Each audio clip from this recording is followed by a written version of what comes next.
Good morning. Good morning. And welcome. Last week we talked about how the Bible became the primary textbook of unity. The Fillmores used the Bible as a way of studying the development of consciousness, the unfoldment of consciousness, both personal and collective. They used a technique called metaphysical Bible interpretation. Metaphysical Bible interpretation is reading the Bible, not taking it literally, not looking at it simply historically or in a scholarly sense, but looking at it in a deeper sense in which the Bible itself is a reflection of our own consciousness.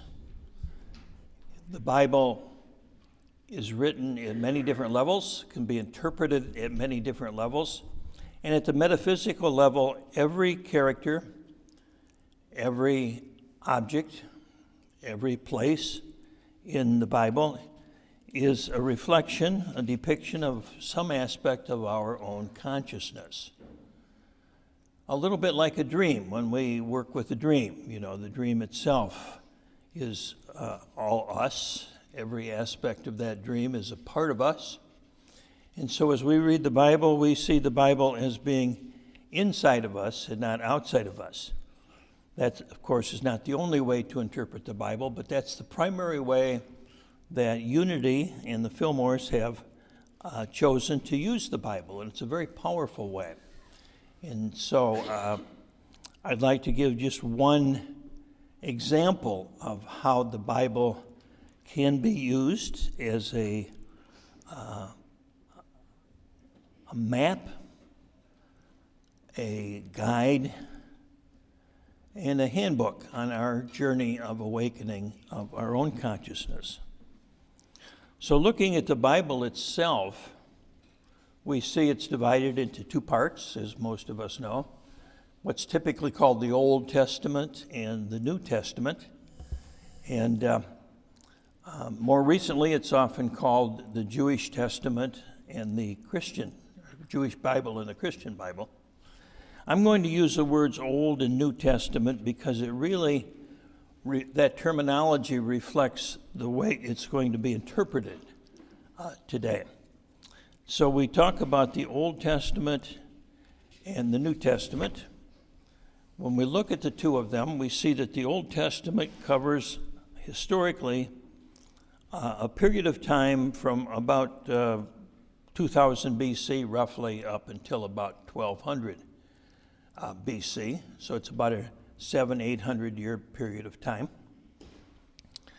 The New Testament focuses primarily in the Gospels on the life of Jesus, and in the after that, the Acts of the Apostles, the letters of Paul and of others, and finally, of course, the book of Revelation in the New Testament.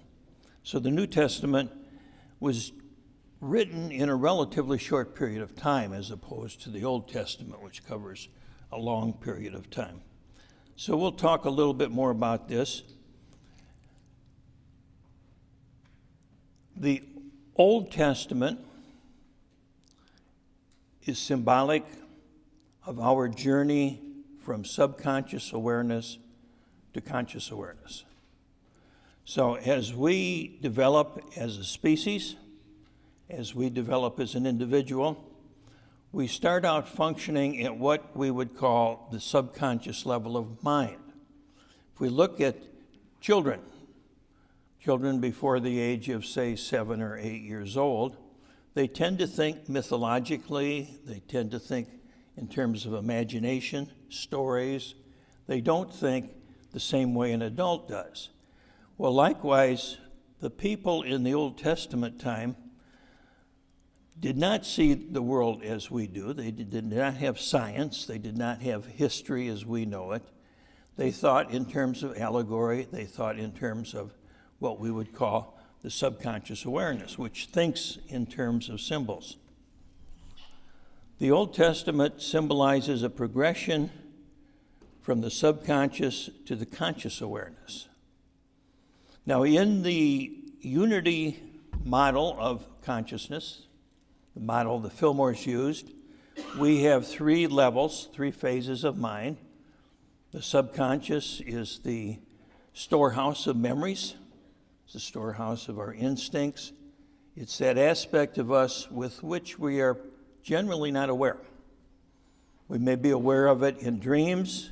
We may be aware of it if we go talk to a psychologist, or if we do some inner work, we might become aware of it. But in our everyday life, typically, the subconscious is something we're not aware of, and yet it affects us quite deeply. Particularly if we're not aware of it, it affects us quite deeply. And of course, the conscious awareness is that which we are aware of right now. It's what we think is the real world. And the superconscious awareness is something we're typically not aware of either. And it's present all the time. And it is, in many respects, the potential for human beings. So the Old Testament, in a sense, represents our past, and the New Testament represents the potential, the future for humankind. The Old Testament begins with the story of Adam and Eve, of course. And the word Adam in Hebrew means human. So when God created Adam, God created human beings. And in the story of Adam and Eve, they lived where? In the Garden of Eden, of course, in eternal bliss. Everything was wonderful. And this is symbolic of the time in our personal development when we are very young, when we live in what a psychologist would call a symbiotic relationship with our mother. We have this bliss of union. So we are, in effect, reflecting the divine energy within us perfectly. I think that's why it's so easy to love babies and young children. The light shines through them so brightly and so easily, you see. Trailing clouds of glory, as Wordsworth put it. You know, we come from God, who is our home. And so those clouds of glory surround us as an infant, and we are all attracted to infants, the innate beauty of us as human beings. Unfortunately, that's not so as we get older, as adults. We lose sight of the divinity within ourselves and with others, you see. So that loss of seeing the divinity, that loss of innocence, if you will, which we all go through, you know, we maybe can even remember the times when we lost our innocence, when we were in school and or before school, or maybe we had a trauma or an experience, you know. For myself, I can remember when I was in first grade, somebody stole a candy bar out of my lunchbox. And I've never had anything stolen from me before. I was an only child at that time.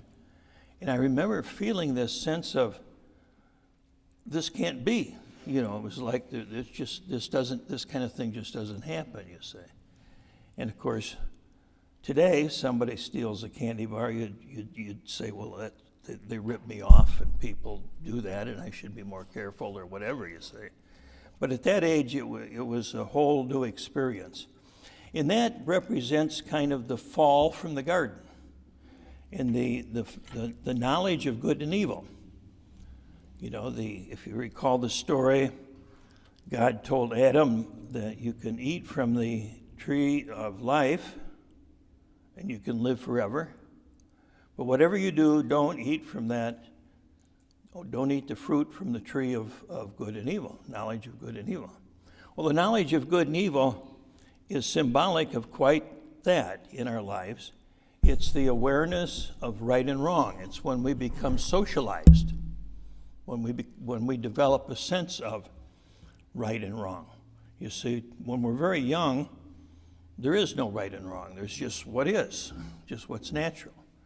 And likewise, we see with some primal people, not too many left today on the planet, unfortunately, but there are some tribes, some places in South America, Africa, maybe in the Pacific, the South Pacific, where there is this innocence. There is not this good and bad. And I remember reading or watching the movie The Gods Must Be Crazy. Does anyone remember that movie? Great movie, you know. And so this tribesman, this Kong tribesman, saw an animal, and he was hungry, and of course he shot it. Well, it turned out to be somebody's cow or goat, I guess it was. But he had no idea of what private property is, so he got arrested. He had no idea why he was arrested. He was in court, and the judge says, "Do you plead guilty or innocent?"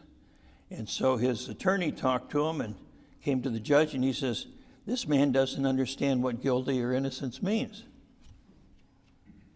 There's just innocence. There's just what is, you see." And so that showed the clash between the Garden of Eden, which is just a state of pure innocence, and the sense of you did something wrong, you see. You're bad and you're going to be punished. And that's the fall from the garden. That's the knowledge of good and evil, you see. That seems tragic, and yet it's part of our growth. It's part of our maturation process as human beings. The Old Testament ends with the book of the story about Moses. And in many ways, the first 5 books of the Bible are often called the story of Moses, the books of Moses. He's been attributed as the author to many of these, and he probably didn't actually write them, but that was common in those days, that you'd pick someone famous, and that gives authority to the writings, you see. So it's called the Book of Moses, and Moses symbolizes awareness, spiritual awareness, through the law of cause and effect. You see, Moses received the commandments from the Lord. Moses went to the mountain, and on the mountaintop, the Lord revealed to him the covenant with his people, the people of Israel, and he also laid down the law, which was part of the covenant. And that law is what we typically call the 10 Commandments today.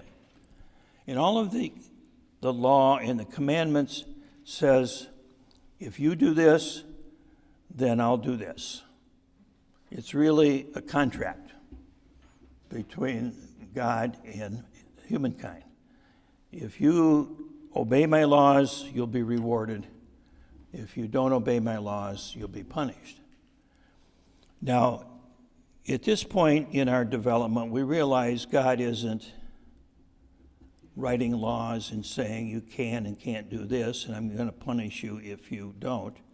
But we recognize that there is a spiritual law, just as there are physical laws, that say there's a cause and there's effect to everything.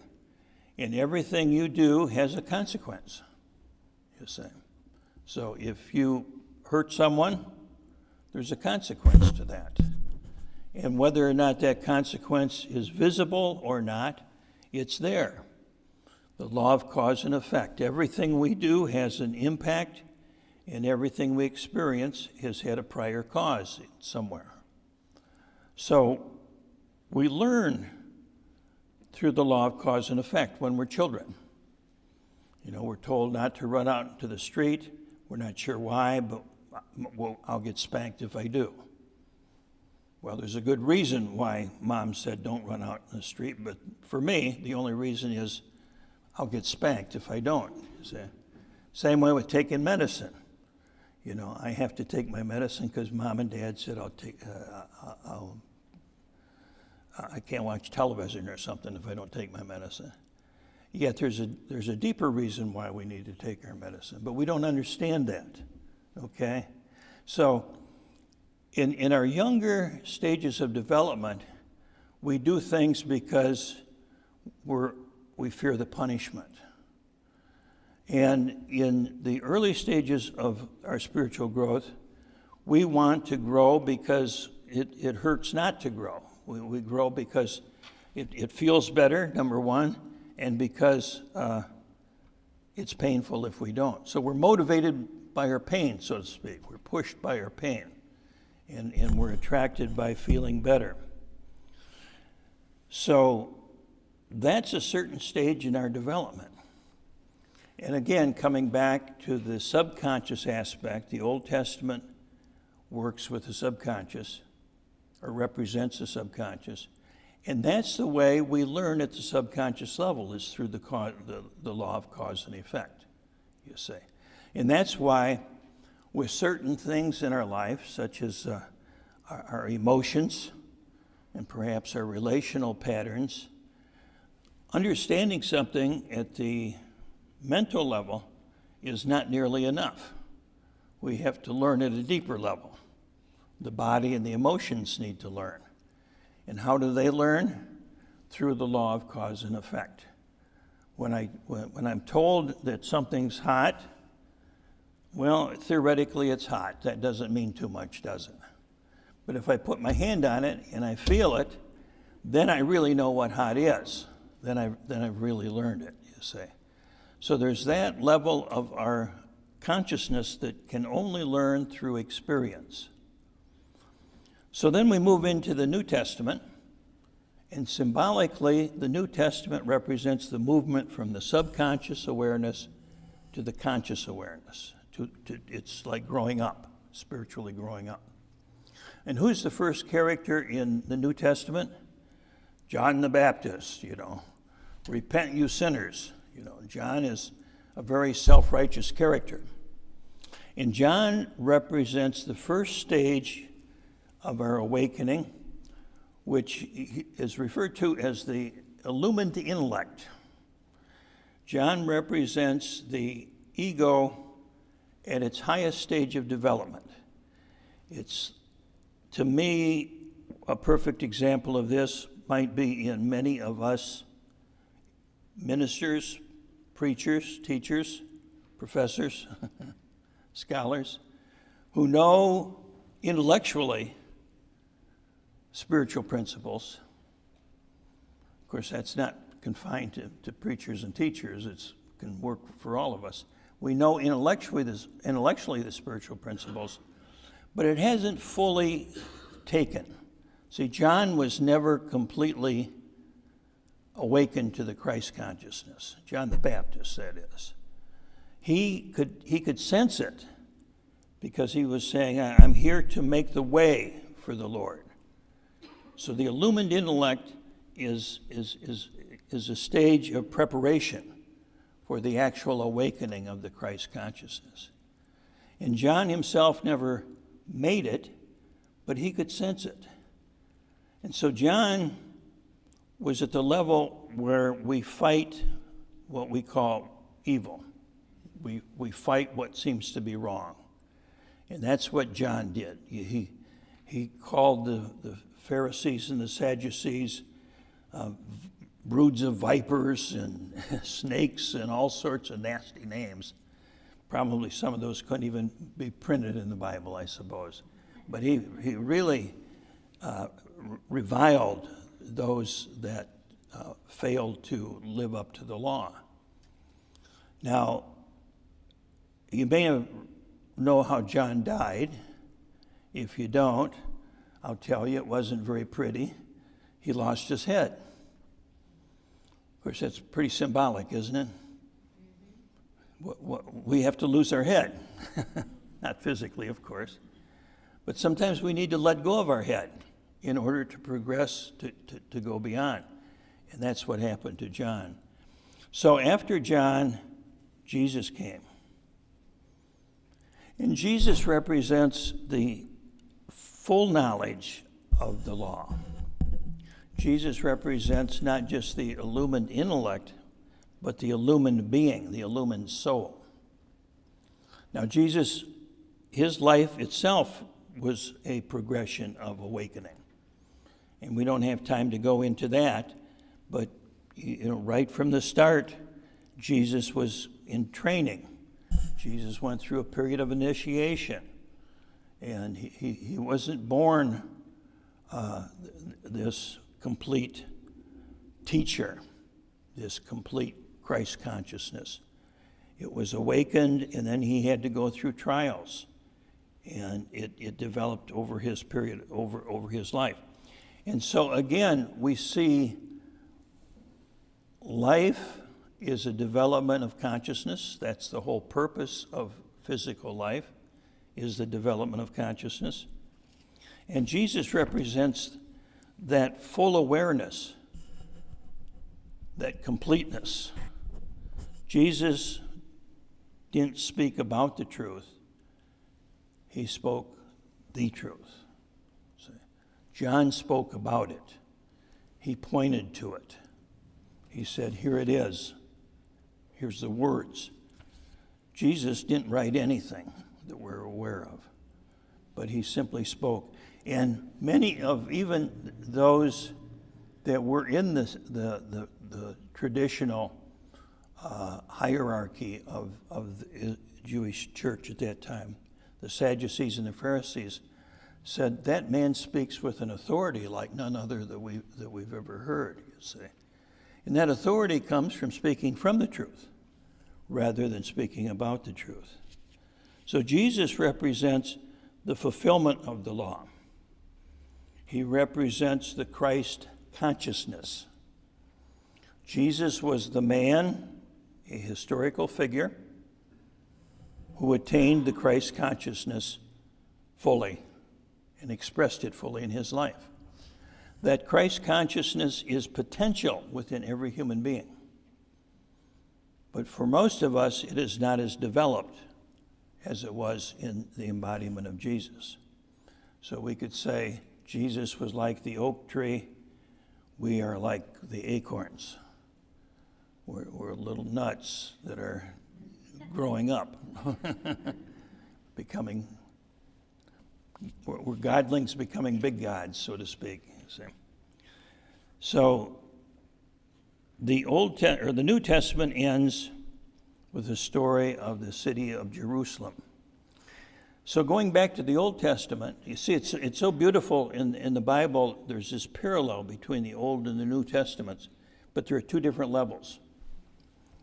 One's subconscious, conscious, and then the superconscious.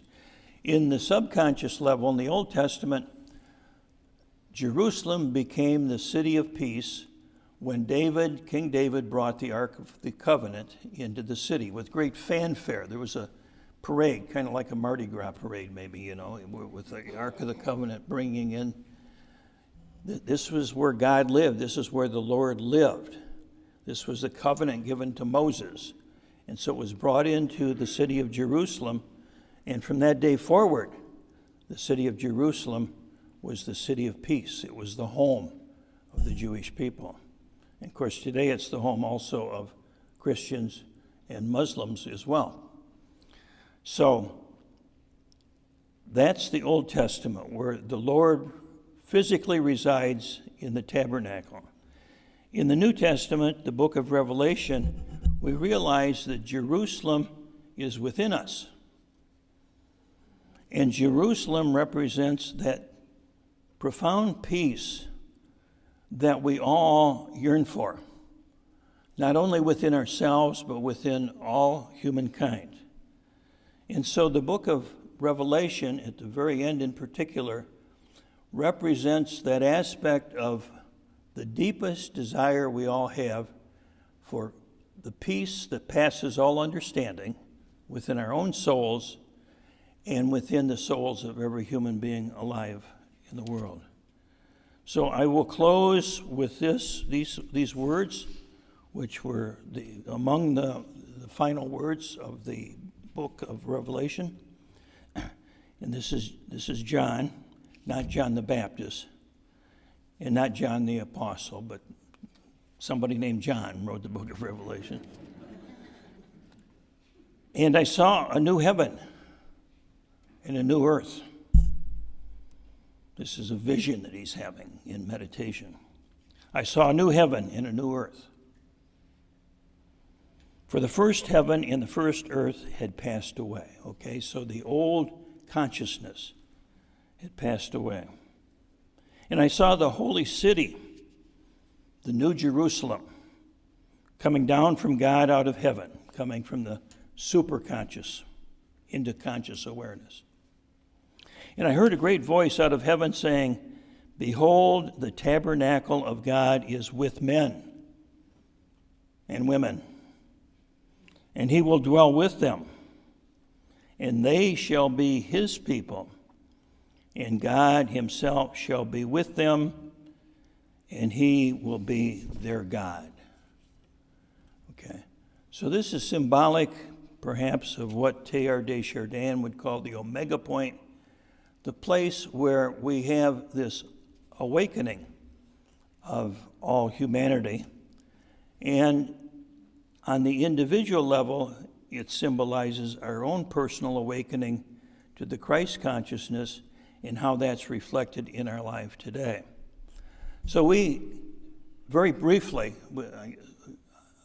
I could, but I won't talk for a long time about all of the subtle aspects of it. But I want to point out the profound wisdom that's contained within the Bible and the profound wisdom that can be gleaned from it when we read the Bible, interpret it metaphysically, and part of that interpretation is to take it into prayer and to understand it deeply, because it's much more than a mental exercise. It's a spiritual exercise. So I hope this has provided you with a few ideas about how you may use the Bible. I hope that it's provided a few ideas as to how your life and every aspect of your life is reflected in the Scriptures and how your life is unfolding, taking you into your own experience of the New Jerusalem. So God bless.